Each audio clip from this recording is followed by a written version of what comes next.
How do you live life and win the game? Well, in spite of all this stuff that sounds so terrible, there are people that seem to be winning, seem to be fulfilled, seem to be making a difference, seem to have a great deal of joy in their life. And they seem to have it consistently. And they're not doing it through drugs or alcohol or distraction. They're doing it through living a life of significance. How have they done it? They do what we do in our Date with Destiny seminar. We accomplish 7 things in that seminar. And I bring it up because I hope you'll take the time and actually come, where we'll get your purpose and your mission statement and your values all in the exact order you ideally need them to be, so you're being pulled in the direction you want instead of being pulled in multiple directions. But for right now, here's what we do. And this is what we're going to start doing on this tape. Is the first thing these people have who succeed or are fulfilled is they've decided what the purpose of the game is, at least for right now. Do you follow me on this? They said, okay, I don't know what the purpose is ultimately, but let me just decide. For right now, the purpose of my life is to what? It's to love and be loved. It's to grow. It's to expand. It's to make a difference. Do this. It's do that. They come up with a purpose, which is what I want you to do at the end of this tape. To start. I know it's not the end-all and be-all from one tape, but I want to get you started on a mission statement, a purpose statement for your life.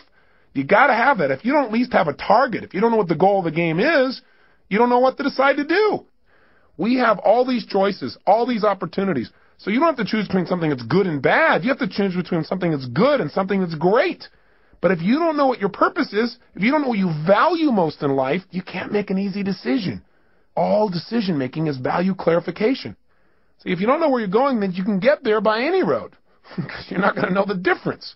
You know, everything looks like a great opportunity. One of the biggest challenges in life is choosing, focusing your life, deciding what to spend your time on, what to spend your energy on. Having a clear purpose allows you to do that. The second thing you want to do to make your life work, and those who succeed do this, is they have fewer rules. The more rules you have about how people have to be and how life has to be for you to be happy, the less happy you're going to be. See, the happiest people are those people that say, every day above ground is a great day. The happiest people are people who find joy in a smile, joy in adventure, joy in a simple action. See, if you can find joy in that area, then all the big things are just a big bonus for you in your life.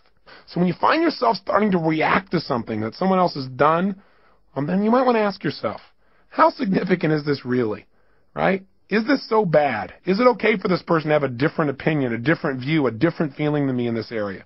And in most cases, you might say, yeah, it is. What would you have to believe in order to be upset? That everybody has to live by your rules? Well, maybe in some areas that's real important. Maybe some other areas it's not as significant. You can just let go of it and have a lot less pain. The third thing that people who win the game of life seem to have in common is they've made their rules consistent. They found the conflicts in their life, and when they find them, they've been honest with themselves and say, this is a total contradiction of what I normally believe in other areas. No more. This is not how I'm going to live my life.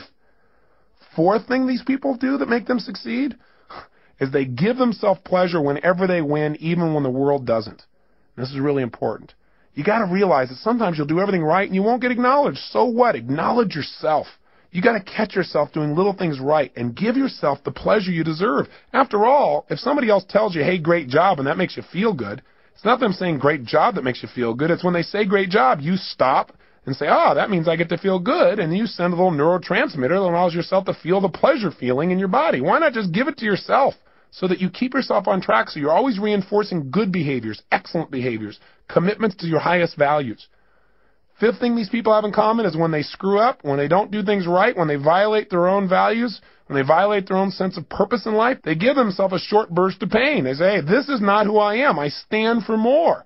They don't wait for the world to have to give them pain. That's why they're on track. The sixth thing that these people that win have in common is that they know that everybody in life has different rules, and so when they get in a relationship with people, they know they've got to have other people in their life to help succeed in a particular area, they try to find out their rules. Because if you know what's most important to people, if you know what their rules for life are, what their musts are in life, it's a lot easier. And lastly, people who succeed in life, they've learned that life has a purpose, but they also at the same time don't take life too seriously. They don't take themselves too seriously. What's that old funny metaphor? Why do angels fly? Because they take themselves lightly. Right? The bottom line is we've got to look at life in a different way.